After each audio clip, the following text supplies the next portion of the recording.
تقریر کے لیے مدرسہ دارالسلام کے طالب علم تشریف لاتے ہیں محمد حامد۔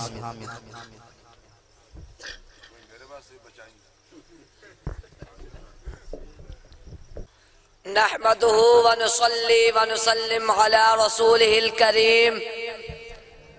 أما بعد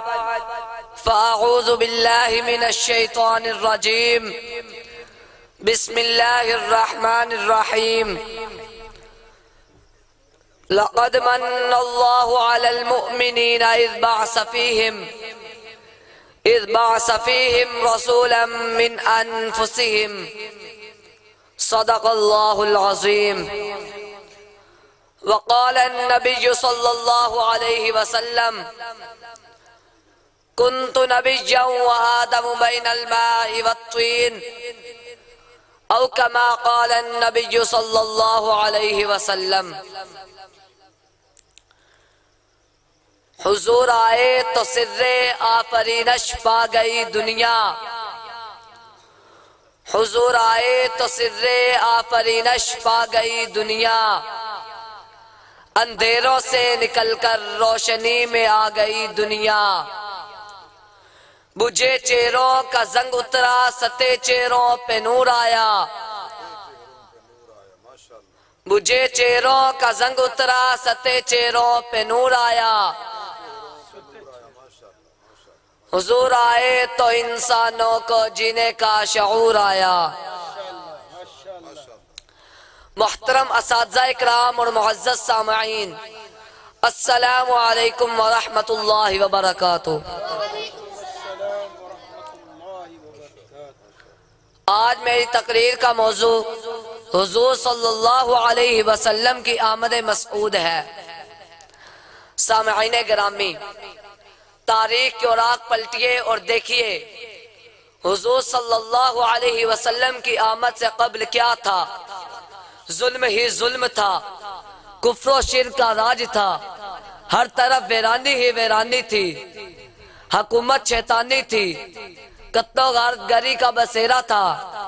معمولی باتوں پر کٹ مرنا عام تھا، بچیوں کو زندہ درگور کر دیا جانا معیوب نہ تھا، عورت حیوانوں کی سی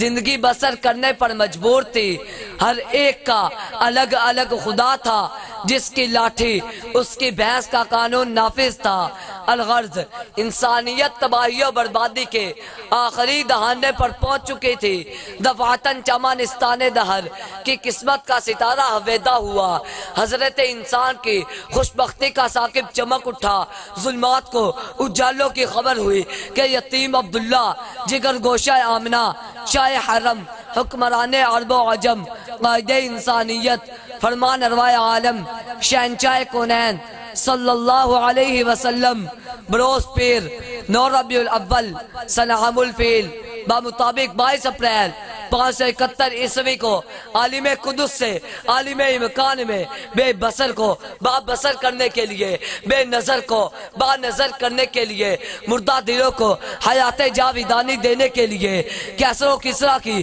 نخوت کا بھرن توڑنے کے لیے، سینکڑوں ہزاروں کے پجاریوں کو ایک در پر جھکانے کے لیے، ملکوں کی دوری، اقوام کی بیگانگی، اختلاف زبان اور تفریق زبان مٹانے کے لیے، سب کی زبانوں پر ایک ہی کلمہ لا الہ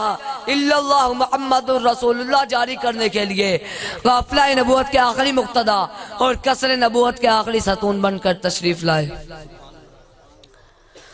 سامعین محترم، آئیے میں آپ کو حروف تہجی کے زبانی میرے آقا نور مجسم فخر دو عالم صلی اللہ علیہ وسلم کی آمد مسعود کی ایک نرالی شان سناؤں۔ چنانچہ معلم کائنات صلی اللہ علیہ وسلم کی آمد پر الف نے کہا اللہ کا رسول آ رہا ہے، با نے کہا بانی اسلام آ رہا ہے، تا نے کہا تاجدار مدینہ آ رہا ہے، سا نے کہا ثروت والا آ رہا ہے، جیم نے کہا جلیل القدر آ رہا ہے، ہا نے کہا حبیب خدا آ رہا ہے، خا نے کہا خاتم النبیین آ رہا ہے، دال نے کہا دو جہاں کا والی آ رہا ہے، دال نے کہا ذالک الکتاب کہنے والا آ رہا ہے، را نے کہا رحمت للعالمین آ رہا ہے، زا نے کہا زمانے کا امام آ رہا ہے، سین نے کہا ساکے کوثر آ رہا ہے، شین نے کہا کہا شافع محشر آ رہا ہے، صاد نے کہا صادق الامین آ رہا ہے، زاد نے کہا ضعیفوں کا مولا آ رہا ہے، فا نے کہا فقیروں کا مولا آ رہا ہے، قاف نے کہا قرآن والا آ رہا ہے، کاف نے کہا کملی والا آ رہا ہے، لام نے کہا لوح و قلم والا آ رہا ہے، میم نے کہا محمد الرسول اللہ آ رہا ہے، نون نے کہا نبیوں کا سردار آ رہا ہے، واو نے کہا وقوعہ آ رہا ہے، ہاں نے کہا ہادیوں پر حق آ رہا ہے، اور یا پکار اٹھا جگتا رنوں کی شان والا آ رہا ہے۔ شاعر کہتا ہے ارباب نظر کو کوئی ایسا نہ ملے گا،